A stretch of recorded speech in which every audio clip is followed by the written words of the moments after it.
Speaker, Donald Trump and the far-right media continue to operate as one big machine, continuously pushing out false narratives, conspiracy theories, and the big lie, all the while ignoring its impact on our democracy and descent into further chaos and peril. So what can the real news media do to dispel this information? For that, I want to bring in former Fox News anchor Gretchen Carlson. Gretchen, it's great to see you. Appreciate that so much. Let's listen to what has been coming out of Fox lately as tensions between Ukraine and Russia escalate. Let's listen to Tucker Carlson. But why would we take Ukraine's side and not Russia's side? It's a sincere question. If you're looking from the American perspective, no, but why?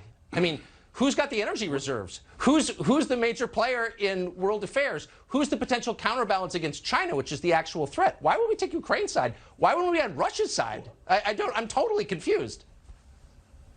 Well, clearly, Ukraine is a democracy. Russia is an authoritarian regime that is seeking to impose its will upon a validly elected democracy in Ukraine. And we're on the side of democracy. Yeah, I'm guessing for democracy in other countries, I guess.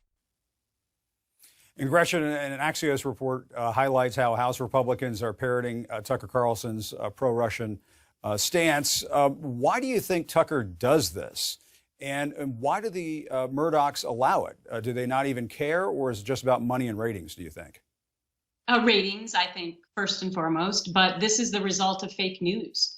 You know, we're seeing not only the fallout from fake news during the Trump era, but what happened with the insurrection on January 6th. And now it's moving into other areas, not just news. Now it's hitting science with vaccines, and now it's into Cold War politics.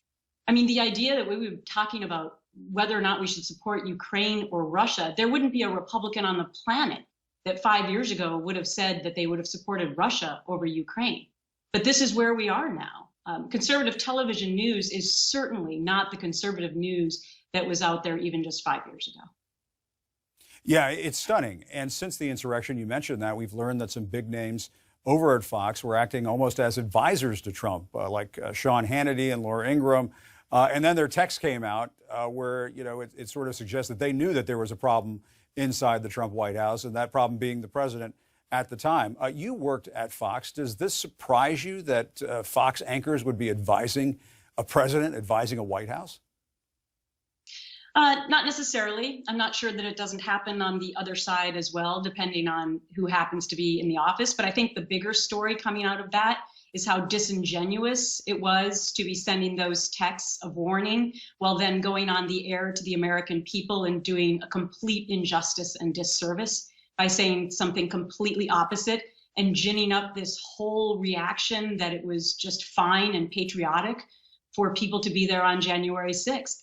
You know, slowly but surely, this has morphed into eradicating any other point of view since the Trump era that is not just opinion. It's gone from an opinion, which was fine, to completely devolving into non-fact-based conspiracy theories and outright dangerous rhetoric in my mind.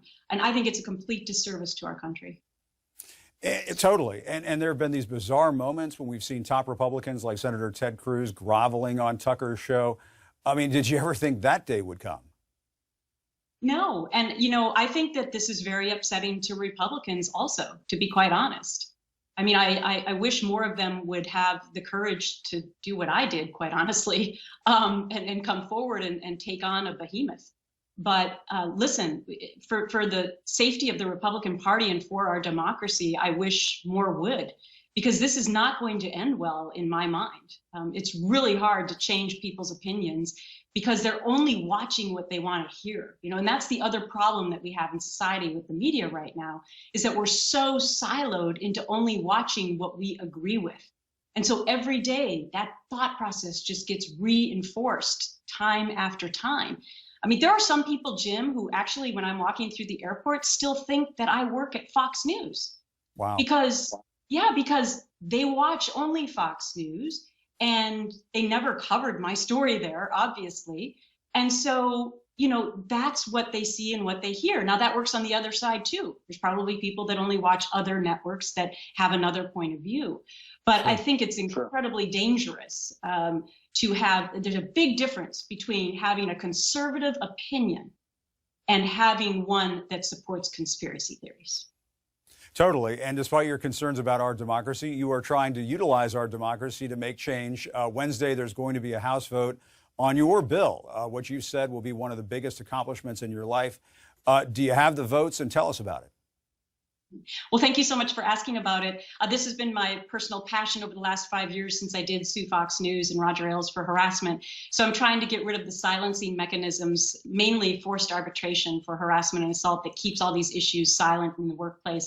It's strange bedfellows, Jim. I know you'll love this. The co-sponsors in the Senate are Senator Lindsey Graham and Senator Kirsten Gillibrand. It may be one of the few things they actually agree on, but they've both been champions of this. And I also have Republicans and Democrats in the House.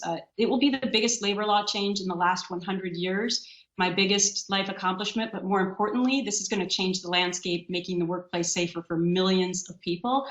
And I'll be incredibly proud when this moment happens. Gretchen Carlson, my hat's off to you. Bringing Republicans and Democrats together, that's not easy these days. Even the president's having trouble with that. But thanks for joining us tonight. Thanks for those perspectives. We really appreciate it.